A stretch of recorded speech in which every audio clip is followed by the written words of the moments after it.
Well, what was broadly agreed as a rather disappointing episode 2 of the Grand Tour, episode 3 came in and really raised the bar. I think out of all the episodes we've had so far, it was the best balanced between entertainment and car stuff, and okay, we still have that repetitive celebrity being killed, which is starting to be, it's clearly designed to be a running joke, but it's getting a bit old, to be fair.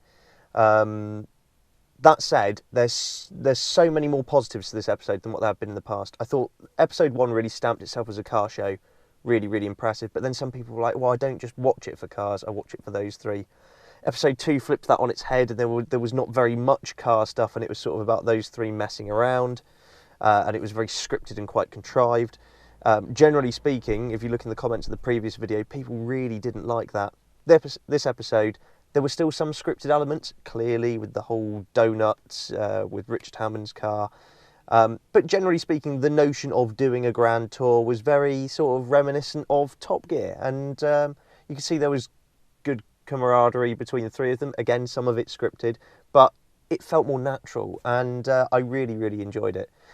I say this every time I talk about the Grand Tour. It's the most beautiful car show there. And they went to Italy. I've been lucky enough to visit Italy road testing cars a couple of times, and it's just, whenever you do photography or video work over there, it's the best backdrop. And of course, because they've got the best camera equipment money can buy, they can produce some really fabulous looking stuff.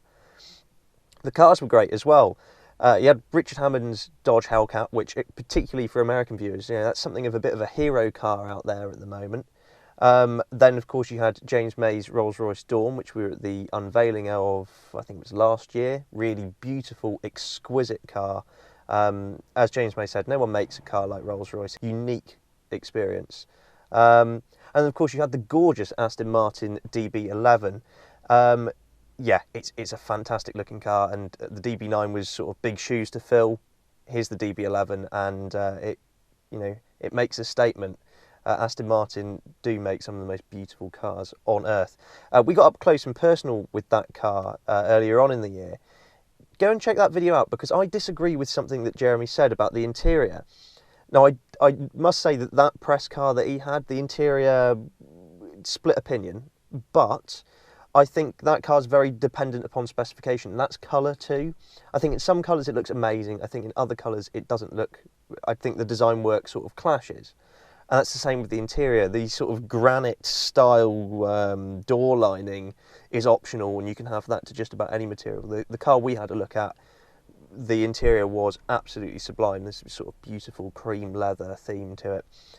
But overall, yes, really, really liked the Grand Tour. The only thing that sort of soured it for me was the very end with the sort of the Romanian and the autonomous car. I just felt that they were really scraping the bottom of the barrel for what to fill that time with. But generally speaking, I don't want to take away from the fact that I think this is one of the most enjoyable episodes that we've had so far.